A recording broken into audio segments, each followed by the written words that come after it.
The Hadith tradition within Islam is something that is revered, is something that is used to derive law from, and is also a source of history.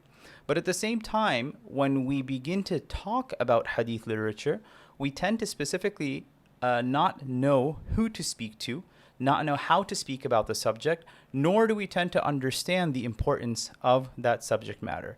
Stay tuned here at Faith in Fine Print, where we will be talking to Dr. Issam Eido from Vanderbilt University.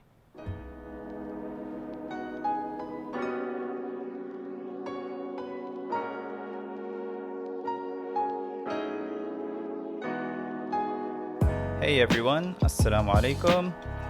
I hope you all are keeping cool on this very warm day. And wherever you are, it's July, so I'm pretty sure it's hot. But we have a good episode today for you all to talk about the subject of Hadith. And we're going to be talking to Dr. Issam Eido, who is a professor at Vanderbilt. But Dr. Issam, as we're going to talk today, we don't really do introductions of our guests. We let guests kind of introduce themselves on their own terms and then get into talking about the things that are important to them, the things that they're researching. So we can inshallah speak to you. Assalamu alaikum. Wa alaikum assalam wa rahmatullahi wa barakatuh. Thank you for inviting me for this episode. And the subject of Hadith is a very important subject in the history of Islam and in our modern life. But just like following your question, so just talking a little bit about my life, personal life, academic life. Originally, I'm from Syria. I raised in Aleppo with a group of Hadith scholars and also who are following Hanafi madhab, and maybe some of them familiar for many seekers of knowledge in the world, like Sheikh Abdullah Sirajuddin, Sheikh Muhammad Awami, Sheikh Abdul Fattah Abu Ghudde, Sheikh Nuruddin Atir. And so my life in Syria was between two cities, major cities in Aleppo and then in Damascus, where I got my Ph.D. at the University of Damascus. And then when the Syrian uprising started, I just moved out from Syria to the west. I spent 1 year in Berlin, working with a project called Corpus Coranicum in the south of Berlin, in the city called Potsdam. And then after that, I moved to Chicago. I was a visiting scholar at the Divinity School for 2 years, and then I ended up at Vanderbilt University at the Department of Religious Studies, where I'm teaching right now subjects related to Islamic studies, Quranic studies, and the language of the Quran. So that's briefly about me. And right now I'm here in Istanbul for some summer programs teaching on Hadith in English and Arabic on academic level, and also in traditional circles. And I was a fellow at also the University of Ibn Haldun during the month of June, working on some manuscripts. That's wonderful. Did you prefer the cold of the north or the warmth of the south in America? So each one has some benefits. So cold, that make you like in house working on research. So, but yeah, personally I prefer the south. This like it seems like very good for family, and for especially in the city that I'm living in. Is a very amazing city. So yeah, I prefer the south. Okay, alhamdulillah. As a northerner, I am not offended, but I kind of wanted to move into another area of your expertise, which you mentioned is Hadith. For somebody like yourself who's teaching at a renowned religious studies program like Vanderbilt, and you've also taught at the University of Chicago's Divinity School, I think you bring a very, very special element to a lot of these spaces, mainly because of the fact when you talk to, say, somebody that studied traditionally in a madrasa or traditionally in a space where you study a text, and then after that you apply that text maybe to that science, and that's kind of the end of the conversation. You're now within an institution where there's a very different perspective brought into how we engage the Islamic tradition, being more critical, utilizing the historical critical method of analysis. And some would say that many times Muslims should not be engaged in doing something like that. Or maybe you'll have people that are in academia that say, well, people that may study, say, a science like Hadith, they'll say, quote unquote, it's a dead science. Or they'll say, people like Joseph Schacht, who would say that it's not as reliable as people think it is. How do you find yourself kind of mitigating your background from having studied with people like Shaykh Nuruddin Aitar, rahimahullah, and other major hadith scholars versus being within the academia? Right. This is a very, very important question. It's not about just like personal experience. It's about something we can witness in our modern life and also in the very early history of Islam, when people talking about how they engage with ilm al-mantiq and falsafa and all of these.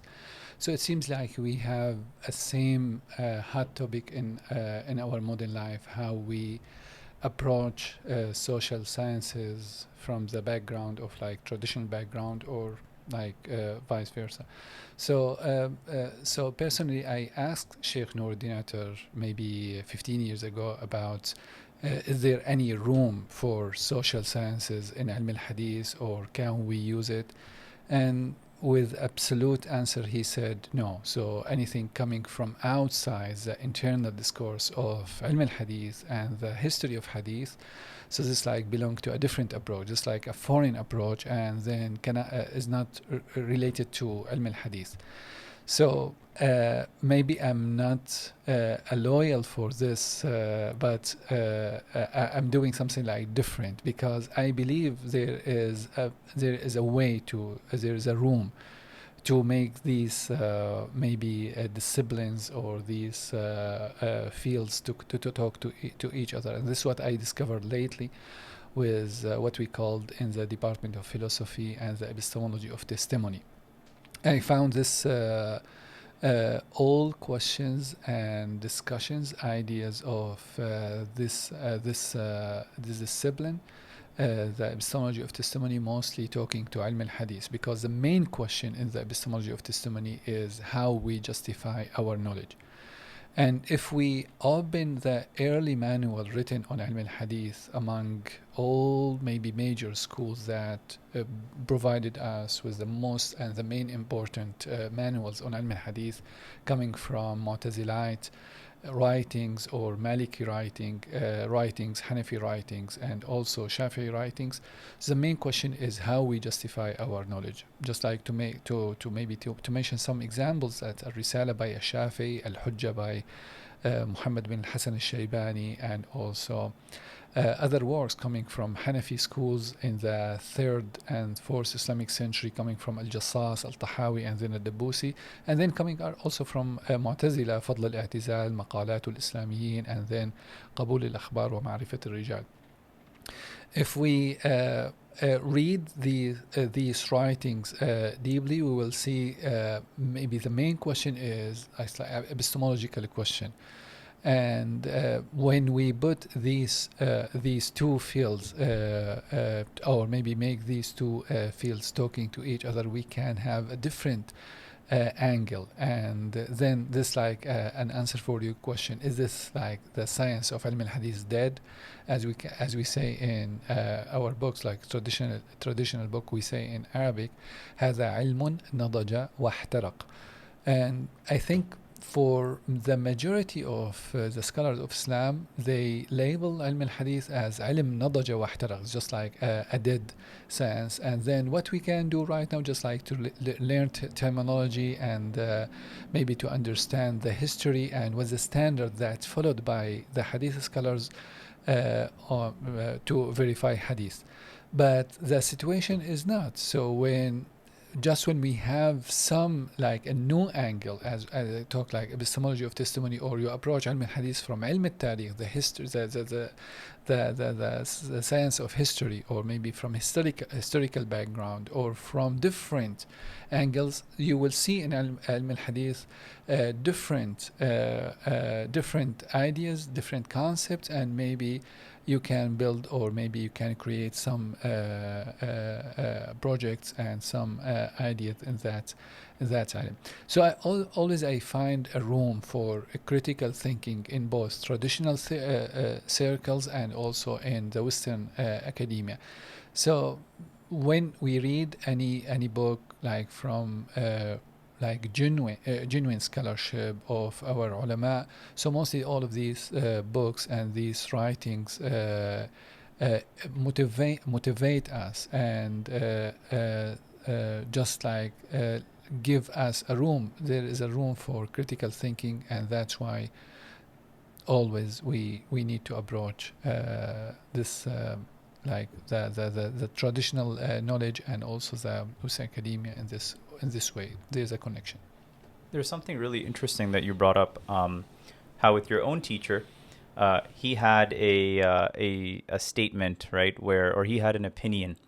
But very often what people tend to do, especially within like many circles of, let's say, more traditionally minded Muslims, I don't want to use the word traditional, but Muslims who are trying to understand their faith for the specific purpose of practice and only practice, there isn't this engagement with checking it's what I like to call the truth value of it. Mm-hmm. Like some people may not believe in Islam but still study it, but as Muslims who may believe in the truth of Islam, who may believe in the truth of the Quran and the truth of the Hadith, mm-hmm. it's not their engagement to go and study it. But often within this paradigm, there tends to be this idea of, if a scholar or a student of knowledge is a student of traditional Islamic knowledge who's studying for the sake of praxis, is commenting or critiquing or disagreeing with their teacher, then what type of person is this, right? And often that is one extreme, which is noted, versus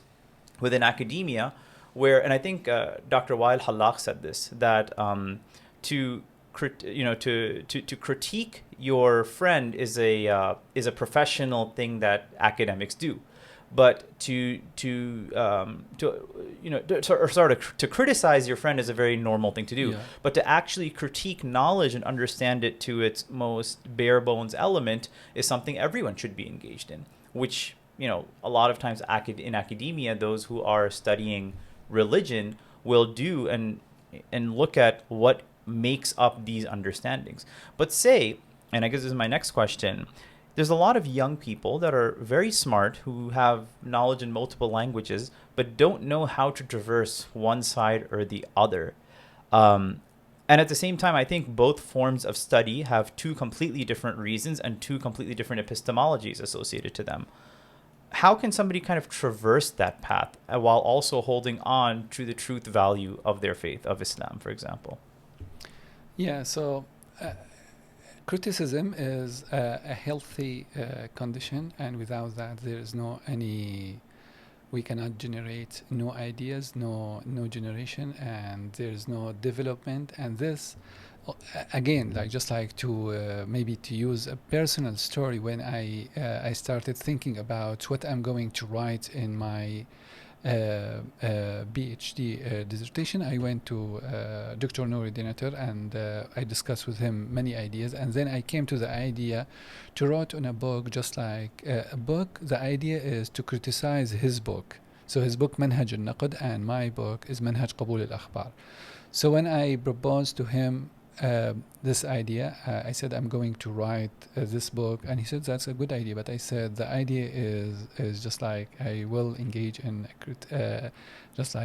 criticizing some ideas in your book, and he said that's very good and this very healthy. And this, I think it's very important to have this type of criticism among the students of knowledge, and not just like among those people in academia, and like in the family, in the house, in every maybe space in our life. I don't know if I answer your question, but yeah, I think you did, right? That you can criticize without thinking that you're mistreating someone or you're talking to them in a way which is disvaluing what it is that they bring to the table. Actually, one of the things which I think people forget, specifically when it comes to the study of like ilm al-kalam, is it's literally a study of how to critique other ideas pertaining to Exactly. one's belief in God. Like it's all underlying. Yeah, that's exactly, yes. It's like, I think that's what we found in the history of Islam.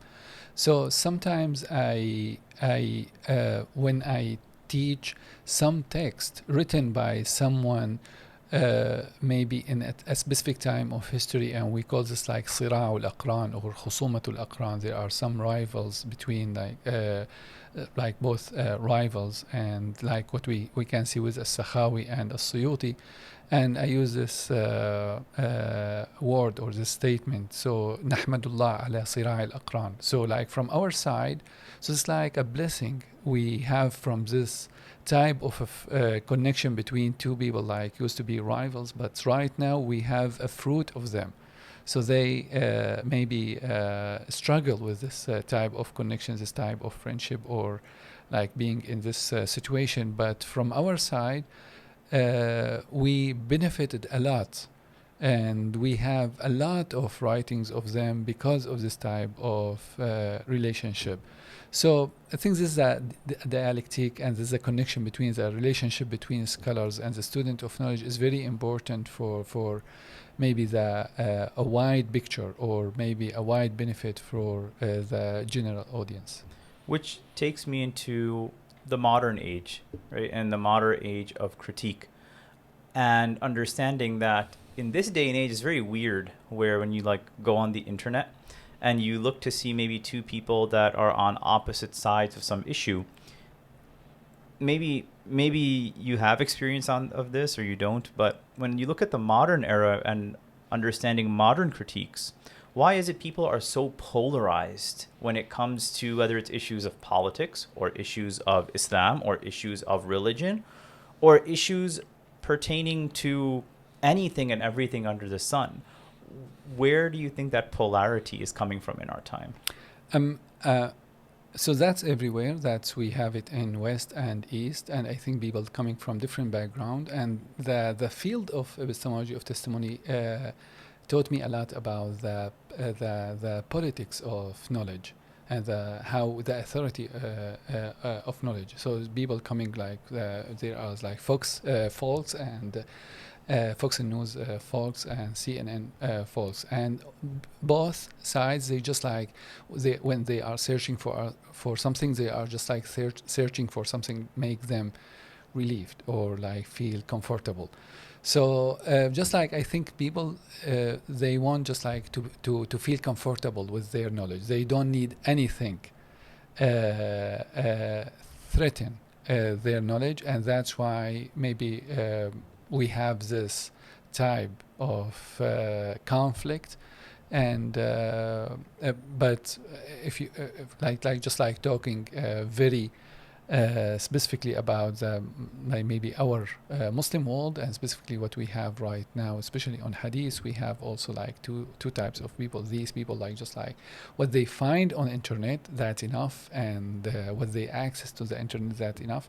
And other side, just like they need more investigation, more examination for every hadith, and it's not enough to find, or maybe just like to find on internet, that's not enough.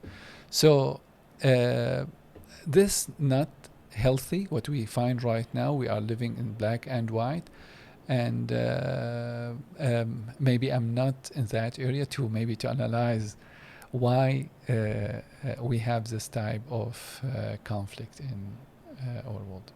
I think it does show that when we think as society progresses, we get more advanced, and whatever that word advanced means. But in certain areas, because we don't focus on it, we may actually regress, right, in our interpersonal behaviors with people. I'm actually going to be traveling soon, and I'm teaching something very basic, like a class on the tafsir of Surah Al-Hujurat. And as I'm preparing this, I'm thinking to myself, who needs this, right? I'm like, oh, people already know how to behave. And then I open up my phone, and I realize, no, they don't. It's a very difficult space to be in. Yep. So with your own background and work in this field, in Hadith studies, what has been something as of recent that you've been working on? I know you mentioned this idea of the epistemology of testimony. Right. So what is that exactly? Right. This it's in this an idea. Mostly we can see it in the Department of Philosophy. So, and specifically in those people who are working on epistemology. So the idea coming from some discussions 2 centuries ago between, or not between, but like writings of David Hume and Thomas Reid on can we rely on testimony of people as a source of our knowledge, or can we rely on reports? Can we rely on our memory? Or we need like different resources to build absolute and certain knowledge. So however, this the discussion may be renewed in the last 2 decades in the Department of Philosophy, and a lot of writings produced in the last 2 decades on the epistemology of testimony, and then it's expanded to other fields, and how we understand the ethics, and how we understand the significance or the importance of memory, and other things. And there are right now, like maybe in the field we can see 3 schools. Those people who are labeled as reductionist, who are maybe seeing testimony not a source of knowledge, and those people who are non-reductionist, who are seeing testimony as a source of knowledge, and those people who are hybrid between reductionist and non-reductionist, who maybe made some standards, some criteria, and some maybe factors to accept testimony based on some maybe equations or some standards.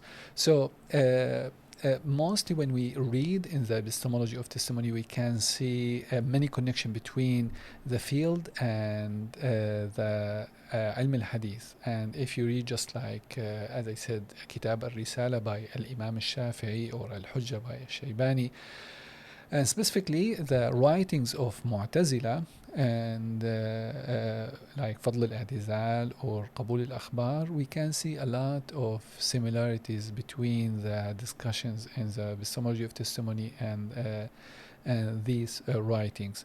And I think there is a room to present Ilm al-Hadith and many argument to our modern generation, and specifically in the maybe secular and liberal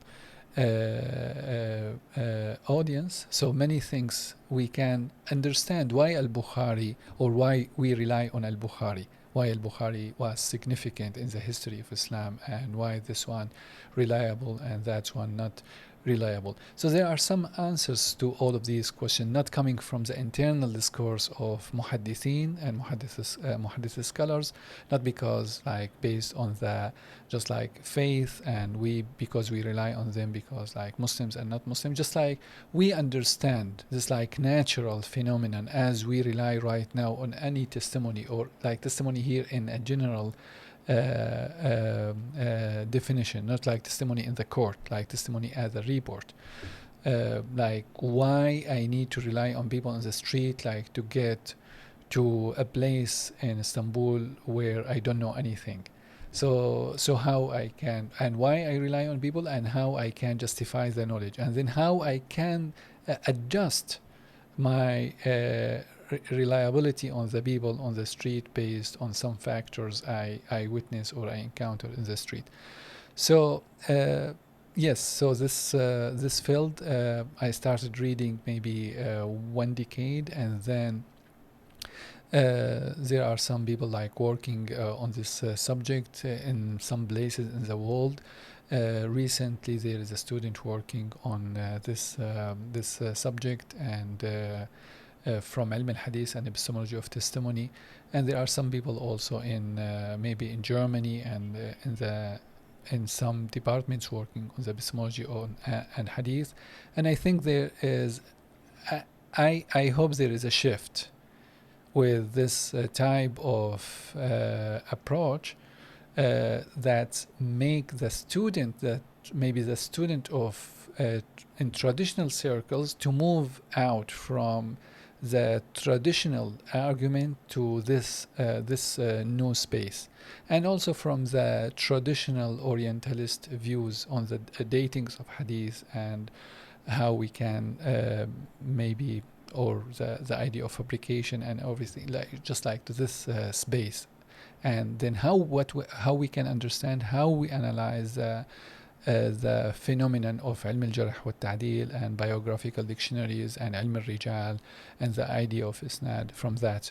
I don't see this like absolute answer for our studies, but this like a shift among many shifts can be done in our modern life. Maybe after 1 decade, maybe we can see other shifts, but this I believe will maybe open some maybe some rooms for new discussions in the field. So basically this research seems like it's looking at how is it that we bring into conversation how we receive information in this day and age.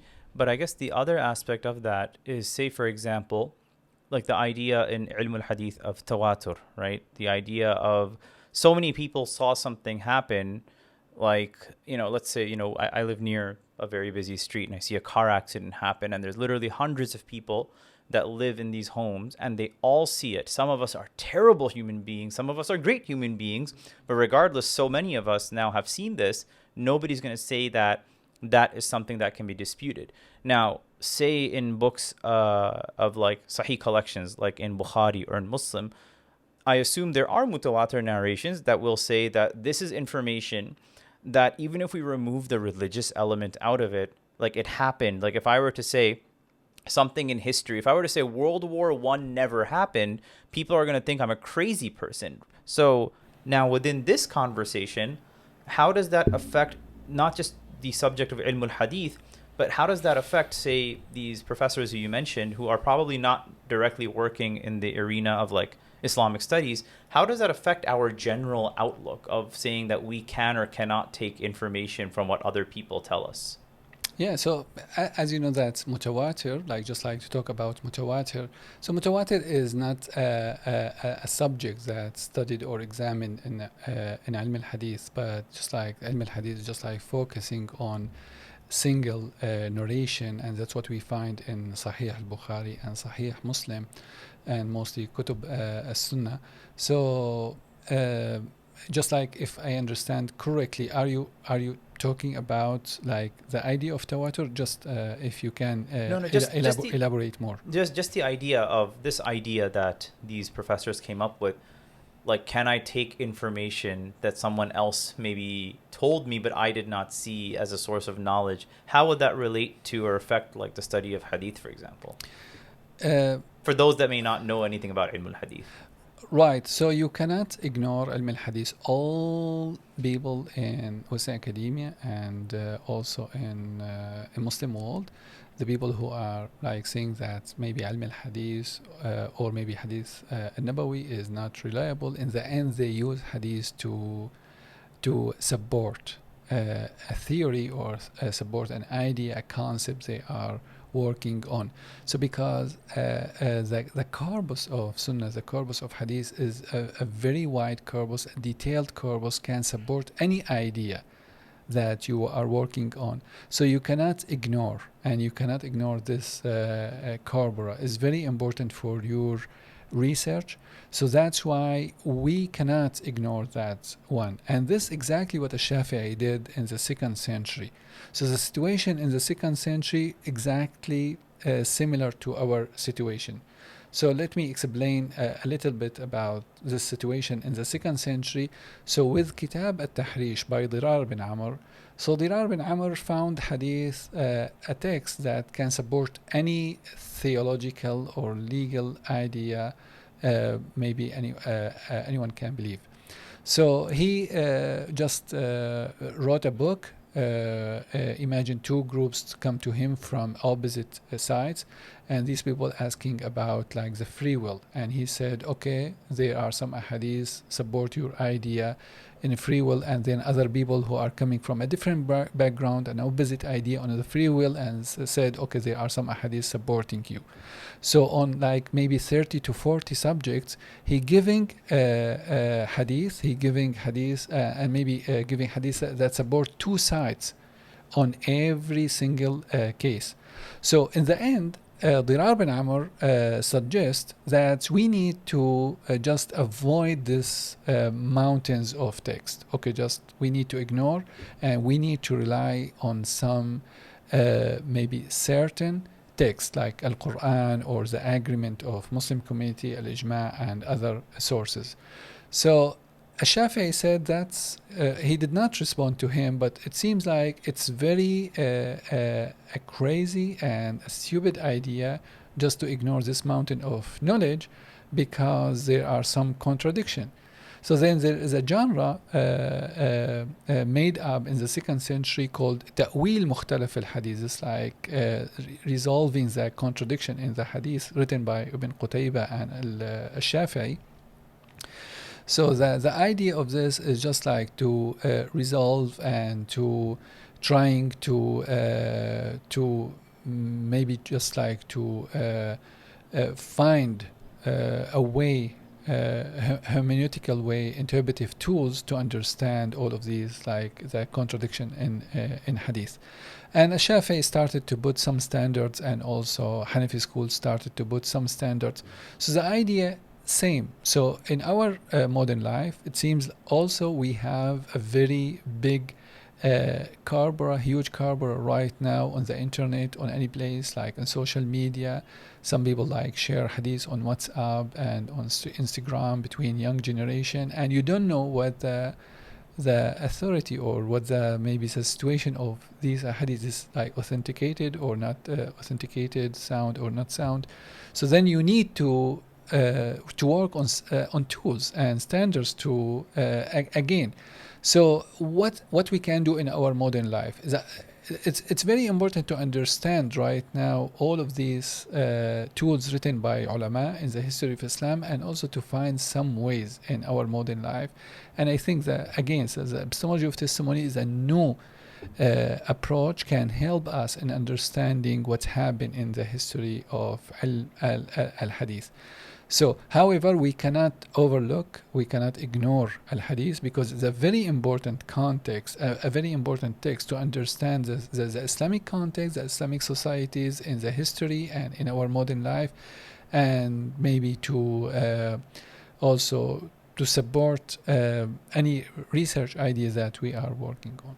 So within this context and within this conversation, then, something that needs to be brought into conversation. Say I'm a new Muslim, or I'm not a new Muslim. Say I'm a young Muslim, and I want to study this tradition. I want to understand, but I don't have access to Arabic, and my only language of conversation is English, or it's French, or it's German. Where should I, number one, start, and number two, say I go into these spaces and I find myself doing what exactly? I find myself actually now beginning to doubt my faith because of the fact that I think there's two reasons to this. Number one is the Control-C, Control-V culture, where look at this hadith, we don't know, say even if it is a strong hadith, and actually something came up on Reddit that my wife was mentioning to me, that somebody read a hadith and they're like, and it was in some crazy context about like domestic violence or something like that. And without any understanding of, say, hadith grading, without any understanding of its application within a jurisprudential lens, without any understanding of, say, even the Arabic. Because sometimes people think, oh, if a hadith is sahih, then that's it, we make amal on it, we have to act upon it. So you have that end, and then you have the other end where somebody says that I don't know if I can really derive jurisprudential laws about Islam about this, because hadith was compiled so many years later. How do we really know it's true? Oh, there was this person that has this problem. I think even recently on like Twitter or something, There were people that made an issue about a certain companion. And if you actually were to examine some of the things that person was saying, somebody that has very basic knowledge and training in ilm al-hadith would say, I think you're approaching the subject incorrectly. So how can people, especially Muslims that want to hold on to the truth value of their faith, kind of approach these subjects? This is a very, very important and great question. And I think the question of our modern life. And this, like, we are living in a time like can be described as crisis, so in knowledge. And people mostly lazy, not they don't want like to study or going in details, and that I think that's correct. And studying Islamic knowledge or like traditionally or academically is not easy for anyone. So some schools and maybe traditional colleges and some traditional circles need maybe at least maybe 6 to maybe 10 years to just like to study علوم الآلة and some like related to علم الحديث, علم الفقه, علم الأصول. So yes, that's not easy, but just like talk about some principles. Some principles how we can deal with hadith. So it's very important to be connected with some scholars. There's no any like I don't say any access to hadith like from a layman to hadith is dangerous, because the hadith in Islam is a very critical text. Scholars of Islam worked on, and then they found even though the hadith sahih has a sound hadith maybe occupied one dot in the whole picture.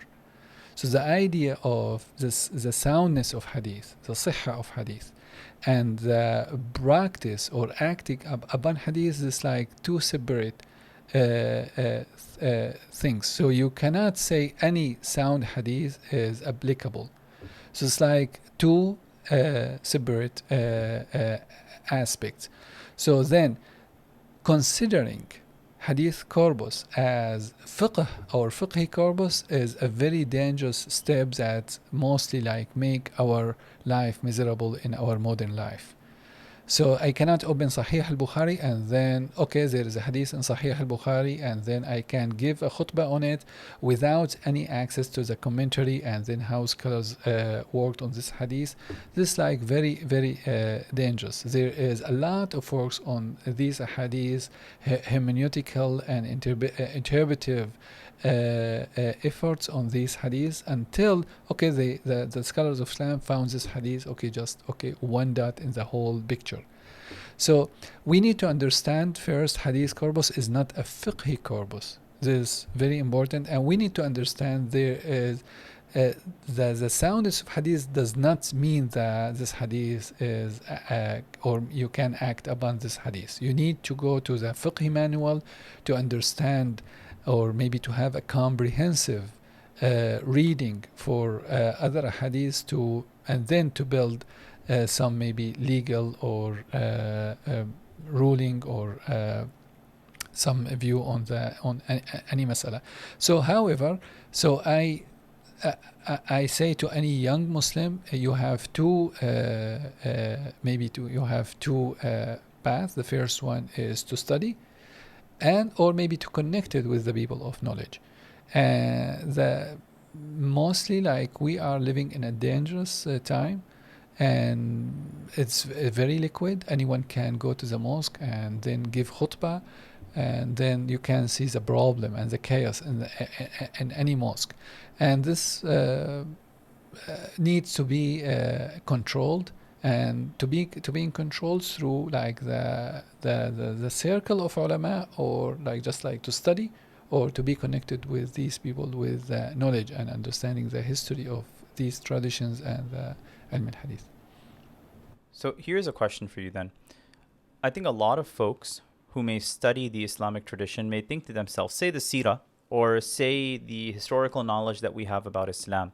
People will say that, well, because of the fact that the seerah came to us and the hadith came to us, the strength of the hadith determines whether or not this incident actually happened or not. So some people will say that this hadith is weak, therefore most likely that incident didn't happen. Versus if the hadith is strong, then that incident likely happened. Is that a correct assumption? So do you mean that we need to approach Sira based on ilm al-hadith? Well, if I were to broaden it, the Islamic historical tradition, right? Learning, say, what happened in our history. Some people, I think, who may approach the study of history may try to do it through like a lens of hadith, right? And they'll say, I'm going to construct this history from all these hadith. And that tradition will be based on if the hadith is strong or if it's been graded strong, then likely that incident happened. But if the hadith is not strong, then there is less of a chance that it actually happened. Right. This also a good question. Just let's talk about Sira.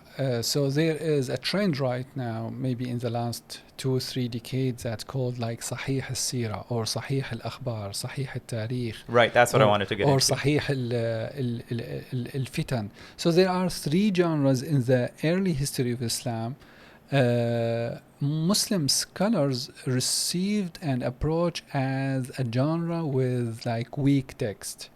So these like Kutub al-Fitan, so anything related to the last days, the signs of the last day, and also al-Tafsir, so these ahadith that interpret the Quran, tufassir al-Quran, and also these hadith that's like related to Siyar, al-Sira, and the biographical or the biography of the Prophet Muhammad sallallahu alaihi wasallam and his first generation Sahaba. So Muslim scholars were aware about the nature of these types these types of writings. So that means if we understand the nature of these writings, that means this like supplementary readings for hadith, but we cannot examine this based on hadith. So what we are reading in Sahih al-Bukhari is the core of prophetic statements. So what we find in Sahih al-Bukhari is the core, this is the qalb, the heart of hadith. So that means we expect for that hadith we can see a lot of hadith can support the idea. So in Sirah and many details. So that means if you go to Musannaf San'ani with 20,000 hadith, you can see a lot of hadith support the idea in Sahih al-Bukhari, or maybe al-Bukhari just like trying to argue what's written in Musannaf San'ani. So then the idea, there's a trend that examining Sirah based on hadith is a new trend coming from those people who are trying to to filter the history of Islam based on hadith criticism, and that's not is not a natural phenomenon. Why? Because the scholars of Islam were aware about this first. It's not like something like just like a new in our life. They knew about it, and they said we need to leave this as it is, and we read it, and then we understand the quality of the text in all of these writings, Sirah, Tafasir, and Fitan. So coming back into the subject, I think that's a very very keen insight. The other aspect that comes down to is how the average, I don't want to say the average person, but how Muslim masses interact with the hadith tradition. You know, you have one group that is very much so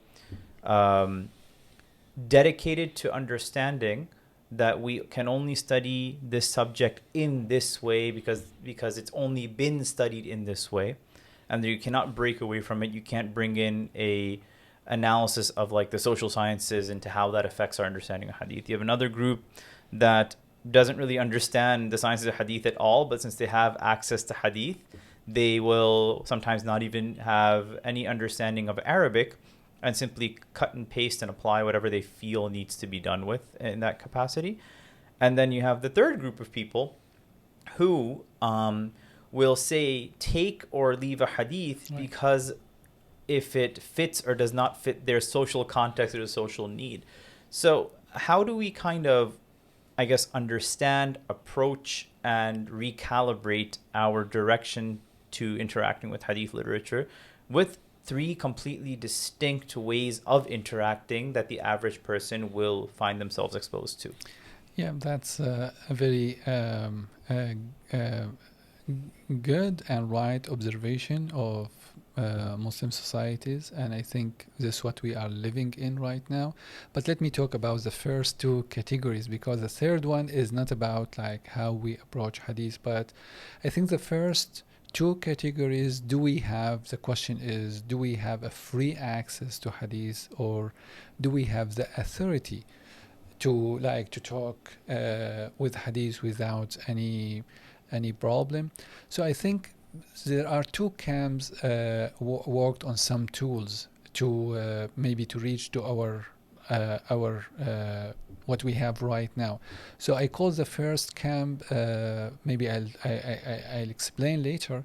The first camp I called the camp of al-awail al-sumbuliyya, and or al-awail, let us say al-awail, and the second camp the camp of Sifat Salat al-Nabi. So what I mean by this, so let me talk about the first camp, al-awail. This camp believes that if you want to be a seeker of knowledge or the seeker of hadith, or you need to talk with the authority with the hadith, you need to have an ijaza. It's just like a permission from a scholar. But this ijaza can take a lot of time, and you need to spend a good time studying hadith. So in the last centuries, some scholars of hadith developed some techniques to mitigate and expedite the process of ijaza through two manuals. The first one called al-awail, and the second manual called al-thabat, and there are some synonyms for al-thabat: al-mashyakha, al-mu'jam, or al-barnamij. So the idea of al-awail is to write a book with maybe 100 hadith, and citing the first hadith that's written in the first of any book. Like, let us say the first hadith in Sahih al-Bukhari, إنما الأعمال بالنيات. So then you write in Kitab al-Awail, إنما الأعمال بالنيات, and this is the first hadith cited by al-Bukhari in his book, and then the first hadith cited by a Muslim, and then by Abu Dawood, al-Nasai, al-Tirmidhi, and then maybe you collect around maybe 100 hadiths that mean combine 100 books. So you go to Shaykh and read with him this book, maybe 100 page in 2 hours, maybe during his trip, maybe in car, and then he give you an ijaza. That means an ijaza with 100 books, right? Because just like you read the first hadith, and then the Shaykh just like refer you to his thabat, the catalog, where you can find all detailed isnad, or the chain of narrators from him to the Prophet, with all of these 100 books. So that means 2 hours, 3 hours, you have a permission to be, or maybe you are in the circle of this authority, right? And that's a very maybe a fast way for someone to have an ijaza with all of these books. But however, the people of knowledge understand the process of these procedures, and they understand the mechanism of like the ijaza. But I think the people of like following traditional knowledge, they found their way to how to have this permission and the authority of the hadith. The other camp I call the camp Sifat Salat al-Nabi, Sifat Salat al-Nabi, a book written by Al-Albani, is just a book combining the most sound hadith on Salah. This manual can be read by any Muslim lay people, and then have an access to hadith. And once she is knowing the hadith, that means he understand everything, and then he can correct anyone in the mosque based on these hadith. That means he has an authority. If he goes to the mosque and found someone like doing something wrong, and he said, no, this should be in this way because the hadith telling us to do in that way. So these two types of writings. We have two types of societies, two types of adab, two types of authority, and I think when you go to any mosque, you can say this the mosque that following this tradition, or that mosque following that tradition. When you see some chaos and you don't know what the authority of this mosque like going to Sifat Salat al-Nabi, because everyone in that mosque, Shaykh al-Islam, everyone like have an access to the hadith and knowing about the hadith, and then can correct and judge people based on that hadith. The idea coming, I think Al-Albani did something like very important. He made like the whole field revived in our modern life, but in the same time a lot of problems and chaos created, because when he was asked about the hadith and how we can approach like sunnah, he said like this like built on two pillars, and he said the first pillar is a tasfiyah, and the second pillar is a tarbiyah. A tasfiyah, purification or filtering, and a tarbiyah is educating. So that means what we need to purify the text, to filter the text, and to say this hadith labeled as sahih, and this hadith labeled as da'if or whatever. And then once you know the correct label of the hadith, then just like you need to act upon that hadith, and that's tarbiyah. So then any Ami coming to those manuals like written by Al-Albani, okay, this hadith sahahahu Al-Albani, or maybe that Albani labeled this hadith as sahih, done. So what you understand from this hadith, that means you understand fiqh, you understand al-hukm al-fiqhi, and then you can share this with others. So it's like a plain understanding of this approach. I don't say this like a comprehensive approach, but we see it in many mosques right now, those mosques that not following any madhab. And there is a lot of problems like chaos happen because of this type of understanding, and I call the free access to the hadith, or the liquid nature of the hadith in our modern life. There's actually one thing which I kind of wanted to, well, I have a few thoughts. The first thing is to the first methodology which you went over through the awa'il and whatnot. I'm going to kind of look at this from two perspectives. On one end, when a lot of students, I remember when I was studying at Nadwatul Ulama, some of the students came up to our Bukhari teacher, Sheikh Niyaz, and they were like, we want to get an isnad from you. And he's like, why do you want a sanad from me? Because of the fact that that you've been studying with me for 2 years, and at the same time, if you want it for Bukhari, he's like, our teachers wouldn't give a sanad for Bukhari until you have like studied this book for the last 20 years of your life and then taught it and things like that. And at the same time, the question also arises for like the folks that, like, I remember I had friends who would go around to different cities, and I think I've done that too. I remember we went to Mo, and Mo was a small city where Sheikh Habib Rahman al-Azami was from. Mm-hmm. The compiler, the modern day compiler of, I think, Musannaf of Abdul Razak. Mm-hmm. And like we did something very similar. We read the beginnings of a bunch of different books of hadith, and then he gave us an ijazah, the grandson of Habib Rahman al-Azami. Mm-hmm. And I think about this, and I'm like, it's nice, it's cool type of a situation, but in an authority that vested, like, what will that do for me? Because I already have this ijazah from this institution that allows me to teach, right? And at the same time, to be fair, in America, an ijazah in anything is a big deal, right? Right. Yeah. And you'll see this like in certain scholars or students. They'll be like, has an ijazah from so and so, and it'll be exactly that. Like, you just sat with a scholar for 2 hours. Mm-hmm. So even though you have a paper saying that you have authority, you actually don't have authority, mm-hmm. and it could very much so be you don't have. And actually, I think about this. I think that sheikh should not have given me an ijazah. Mm-hmm. I look back now, almost 7-8 years later, because I know my Arabic was not as good as it should have been. I know I probably did not have the recommended knowledge that I needed, and things of that nature. While on the other end, I want to bring in another perspective to this. is that the only way that we are holding on to the hadith tradition, wherein we just go around and see like, Alhamdulillah, I have received this, and you add another name under a potential sanad, and people will become very much so obsessed with this idea of, oh, he only has this many or this few connections to the Prophet sallallahu alaihi wasallam.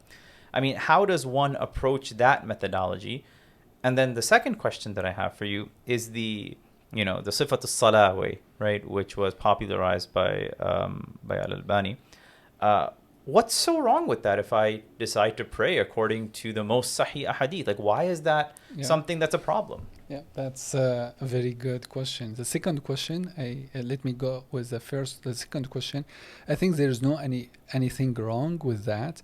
The problem is when you consider yourself, or when you think that you have an authority to correct and judge people. Because like other people may be following, that's like the salah and the actions of salah is like wide based on many mazahib. And specifically if you go to any mosque in America, maybe there are some people like following Shafi'i mazhab, Hanafi mazhab, Hanbali mazhab, other mazahib. And each mazhab had a complicated process to approach the hadith related to salah. So in the end, the salah became in a very specific shape based on that madhab. So they are following sunnah based on the understanding of that madhab. So then when you correct these people without understanding the whole picture, there is a problem. And this like making some chaos in the mosque. And this type of understanding is a problem. So then there's no any problem with like you are correcting your salah based on hadith al-Nabawi. The problem when you consider yourself Shaykh al-Islam and correcting others. So this like was a problem for the first question. So before we move to the first question, so is it a fair assessment to say the issue with Albani was the process, number one, and number two, with the fact that he considered himself to be correct in this manner at the expense of everyone else? Is that what it comes down to? Or did he see everybody as a colleague in like the study of hadith in this issue? So I think the idea of tarbiyah, the idea of the free access, what I said, like what you understand from the hadith, that's enough, and that's Islam. You don't need to go to fiqh manual. So then this idea, I think the germ idea, let me talk in this way, created many like paths and many ways in understanding the sunnah, and gives the people like the authority, understand, okay, I have an authority to maybe to talk maybe on behalf of maybe Islam or Hadith, and share my knowledge if I understand. So that means so Albani shifted authority from the ability of let's say the fuqaha to come to an understanding, and kind of made his own version and gave it to people with the free ability to, like I guess in software terms, you have like Microsoft or Apple, and then you have Linux. With Linux you can, it's open source software, as they say. So now we have open source hadith software. Exactly. This is a very good analogy, and this exactly what's the problem. Like you can see all people like doing all of this programming, and then there is a problem. Like, you cannot build something holistic for everyone. Everyone will take what they need from it, and it will actually decentralize it completely. Yeah. So the first question, you said like this is the only way that like for the al-awail, and if you have an ijaza and then you have an authority. No, there are many people like in the field who are writing on hadith criticism. They don't give like this ijaza any like credit, and they are very just like some scholars with a deep knowledge, and they understand the field, and they can evaluate these people like coming like from this background, like these people saying I have ijaza and I don't have ijaza. I think ijaza is very important, and for anyone who are working on the field, writing on the field, need to have an ijaza. But this ijaza is not the only way to say I'm the one, or I have an authority to talk about hadith. This is like different. So I know many people like they have a lot of ijaza, but this is not their way to say I have an authority to talk about hadith. It's like different. So, but I think the phenomenon of ijaza is very important when you share it with others and to connect people with this isnad. And I witness still we are living in a time that we are seeing some scholars and they have ijaza and we connect with them with ijaza and we ask them for ijaza. And the beautiful aspect of ijaza when you go to isnad is there are many beautiful things about the isnad. Just like if you trace the isnad of Sahih al-Bukhari, you can trace the all historical moments in Islam, and you can see where the Islamic knowledge or where the knowledge of hadith was maybe like in the top on that in some places, or maybe like down the decline, or maybe in the peak of in some places. So the history of Isnad is very important, and we can learn from Isnad a lot of things in maybe social sciences, and also in just like in from some genres written in internal discourse of hadith, especially like what we call sama'at, the auditions of these circles of hadith. So yes, that's just like to go back to your questions. That's not the only way. The ijaza is not the only way, and but I think it's just like a supplementary, and I think very important for someone who is on the field to be connected with what I call the circle of specialized people. So then the question also comes in now for the third category, which is, and I think this goes back to the research that you're doing on the epistemology of testimony. At least from the way that I'm looking at it and from the discussion that we're having, the issue that a lot of people may have with hadith and using it as a source to derive, say, law from, or even to derive information from, to say that information is rooted in certainty, has less to do with the hadith and more so to the modern world's understanding of how we collect information, receive it, understand it, and interpret it. Is that a fair assessment? I need more elaboration. Because of the fact that, say, that like we have this philosophical ideas of people saying that, you know, whether they're in existence or not, or say that until I see it, then I'll believe it, or until I hear it from a first person perspective, then I'll believe it. Basically, a lot of the skepticism that becomes pushed towards the hadith tradition comes more so from the skepticism that we develop with everything in life. Is that a fair assessment?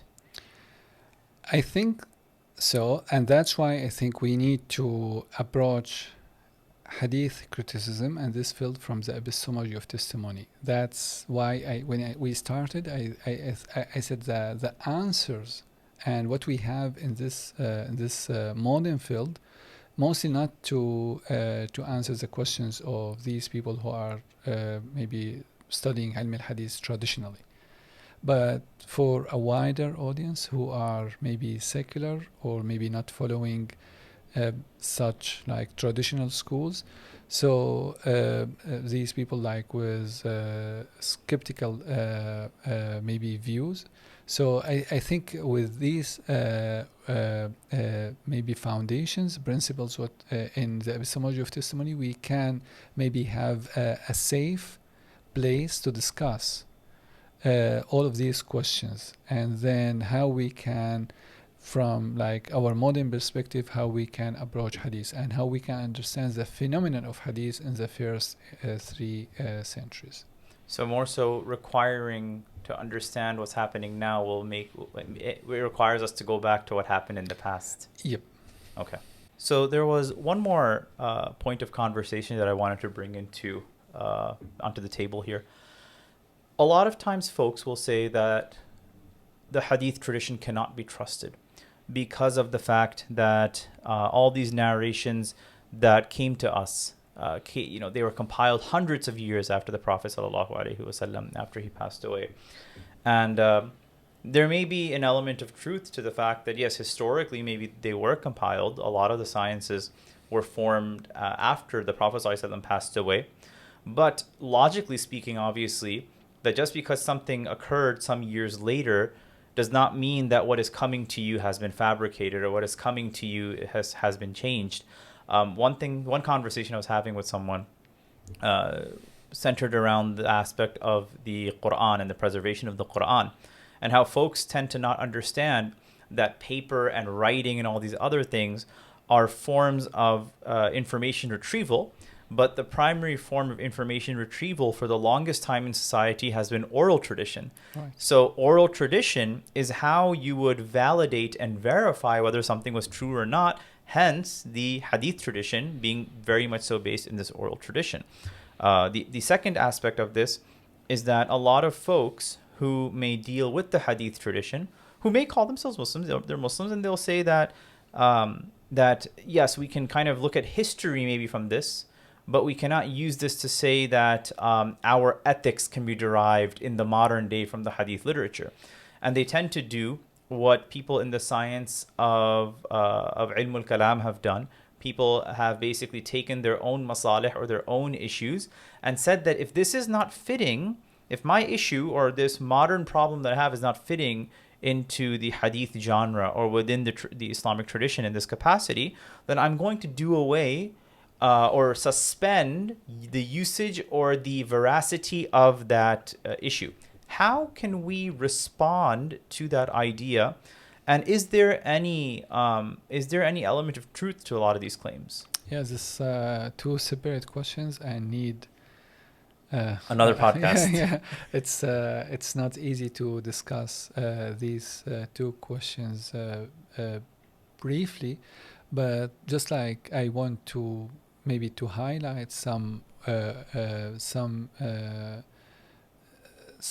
observations on the Western academia. So just like if you go back 2 decades ago and just like look at the situation on the Hadith in Western academia, so just like can see those people who are labeled as revisionist, and they maybe just like consider Hadith as a text coming from maybe the 3rd Islamic century, and then there you can see other writings criticizing that one, and based on isnad matan analysis, and they found that no, we need to push back going to maybe the 2nd century, and then push back to maybe the first or the second half of the 2nd century by As-San'ani and then Al-Muwatta. And we can see this like this type of research in Western academia just like pushing back early to manuals. So what we are seeing in Sahih al-Bukhari is not a book just like written from nowhere. It's just like is a collection from books written in the 2nd century, and we can trace the sanad, the chain of narrators of Sahih al-Bukhari in all collections that written in the 2nd century. These books are written by San'ani, Ibn Abi Shayba, Al-Muwatta, Yaqub bin Shayba, and Malik and Sufyan Thawri and other books. So these isnads can be traced. Is not like a collection just like, or maybe a book written by Al-Bukhari.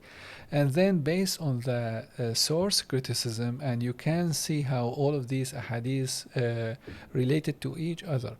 So is not a no maybe argument against hadith. Just like from the beginning of the Islam, we can see all of these argument in the chapter on as-sunnah in legal theory manuals, usul al-fiqh. So we always we see this type of discussion.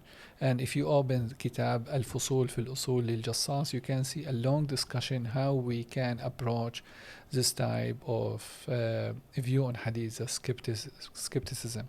Like, what is it that they've mentioned that's something that strikes you? He just like put some scenarios, and let us say those people who are rejecting prophetic reports completely, and then just like see the scenario how we can approach, and those people who are just like put some maybe standards, criteria to say, okay, we just like rely on certain or absolute maybe knowledge or certain reports. So just like putting scenarios and discussing the group without labeling them with madhahib, and saying, okay, so this is like the epistemological understanding of these groups, and then this like epistemological consequences of their understanding. And this like a very beautiful articulated text by Al-Jassas. It's just like 100 page, is a very early text, and you can see right now, if we read it from our modern time, we can see a lot of discussions on this idea of skepticism. So like hadith rejection is not a modern idea. No, sure not. Yeah, sure. Just like Al-Jassas died 370, is around let me say like 4th century. right Yeah. for 4th century, is a very early text, and Al-Jassas himself wrote very brilliant, amazing works on the idea and the hadith criticism. And that's why we need to rebuild our knowledge, our method based on these early writings, and reading all of these with like a modern vision. So the second question about these people who are like finding other ways like to build ethics, not just like based on hadith. I don't know how we can maybe it's not about like to deal with this problem. So hadith, as I said, it's very important to approach hadith based on a traditional way. So what does that mean? So not every hadith should be acted upon, and we need to understand the significance of every hadith in the history of Islam. There is a long and huge interpretive work on hadith and a huge commentary. There is no one absolute answer for every hadith. So when you open any commentary on hadith, like specifically Sahih al-Bukhari, you can see a lot of commentaries. And I think the power of our modern time is not to overlook or maybe to reject or to avoid. The power is how to engage with a very strong interpretive work. So the interpretation and the hermeneutic way is a very important how you can deal with these texts. That's what I suggest for anyone, is go deeply and then build hermeneutic tools, hermeneutic tools to maybe to approach Sunnah and to approach Hadith. So in that capacity, for students, say, and I think also as somebody that's gone through curriculums in this manner, often people will be given a very small primer, say like Bayquniya, right? And they'll read that. Then they'll go on to another book like Nuzhatun Nazar, right? And then they'll go on to Muqaddama ibn Salah. And these are 3 different historical periods. There are 3 different texts written for 3 different times for 3 different purposes. And at the end of the day, it still leaves the student with a very theoretical knowledge of the subject. Right. Now, on the other end, I think within the English language, you have some works that have recently come into play, like the Sheikh Farhan Zubairi's book on Ulum al-Hadith, or there are, Dr. Jonathan Brown, for example, has written a lot on this subject. If somebody is looking to kind of go into the interpretive and hermeneutical depth of the hadith literature, where should they actually start? Yes, this is a good question. So commentaries, like just like taking any just like brief books like Riyadh al-Salihin with a commentary, Al-Arba'in Nawawiyyah with a commentary. They're very important commentary. Like just like let us talk about Al-Arba'in Nawawiyyah, a commentary by Ibn Rajab al-Hanbali, Jami' al-Ulum wal-Hikam, with like 700 pages. But these 40 hadith with their commentary by Ibn Rajab al-Hanbali can give you a lot of understanding of hadith, because not of Nawawi, of Ibn Rajab al-Hanbali. Right, because on each hadith we can see that Ibn Rajab al-Hanbali approached the hadith in a holistic, systematic, consistent and coherent way. It's like just like giving a thematic understanding of the hadith.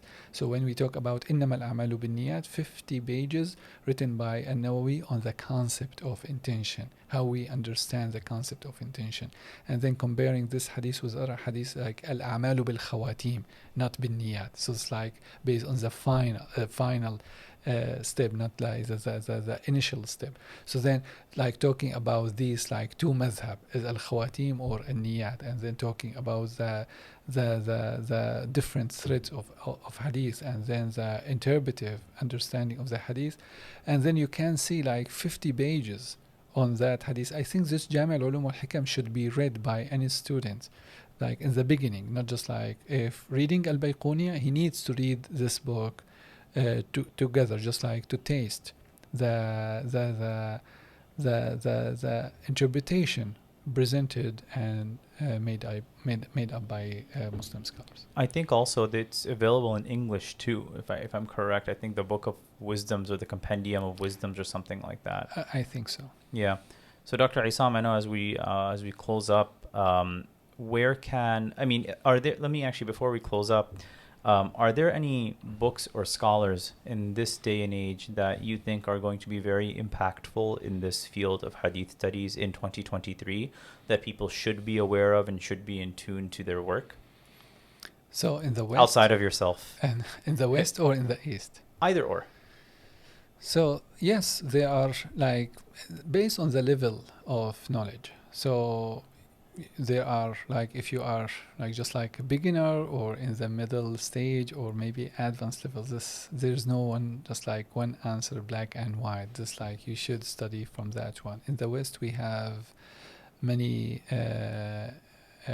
great people who are working on it, just like young generation who are just like engaged in this type of research and studying. And in the East, still we have some giant scholars. Like we are living here in Istanbul, and we are blessed to have Shaykh Muhammad Awami, who considered from this like old generation. And when we talk about Shaykh Muhammad Awami, I'm not talking about just like a man with just recycling the concept and the idea of hadith. When just like reading his commentary on Tadrib al-Rawi, you see how his edition very deep in understanding the hadith criticism and the method that he followed in the edition. So one of the methods that I want to highlight in his book that can help all researchers in the West and East, there's no any, just like when you see any text in any time or maybe you see a text in the writing of Suyuti, and there Suyuti attributes this text to someone like 2 centuries earlier. So the method of Sheikh Muhammad Awami, you need to go back to that text and go early to discover the origin of that text. And this is what we called in the Western academia the philological aspect. So you need to go deeply, and the philological is just like dentist. You need to find the root canal, and once you find the root canal, you can examine where is the cavity, and then how you can solve the problem. Because in the world of manuscripts, many texts cited and recited, and then they are like changed dramatically from the original meaning. So this like a method worked and raised by Sheikh Muhammad Awami, and I think this is like very important for anyone reading his commentary on Tadrib al-Rawi. So highlighting the works of Sheikh Muhammad Awami is just like an example of what I'm saying here. And he's just a giant in the field as well. Right. And then in the West, do you have anybody that specifically? There are like some scholars who are just like doing some ijaza and some like traditional circles, like Sheikh Muhammad Abu al-Huda al-Yaqubi, who is doing just like some ijaza on hadith. And there are some people who are working on hadith criticism from young generation. In Texas, we have Muntasir Zaman, who is like doing like he's amazing. Amazing works on the many subjects that I think very important for young generation on Sahih al-Bukhari and others. So there are many people, and Darul Qasim, one of the places that are very important for Ilm al-Hadith, and the people working there, they have a very high knowledge and they understand the field, and I think is a good place to study Ilm al-Hadith traditionally. Jazakallah khair. And lastly, if somebody wants to get in touch with you or be able to interact with you, where can they reach out? Yes, so welcome to as I said, I'm teaching at Vanderbilt, and also they can reach out to me through maybe an email we can provide to you in the end, and you can share with others. Inshallah. Are you on social media? I believe so. I believe so.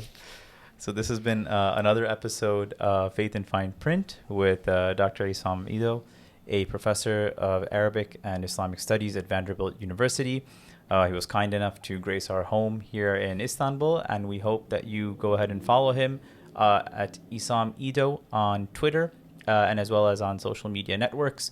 Definitely check out his courses at Vanderbilt, at Darul Qasim, at the Irshad Center, and stay in touch with us at Faith in Fine Print. This has been another episode. This is Nihal Khan signing off, and Assalamu Alaikum.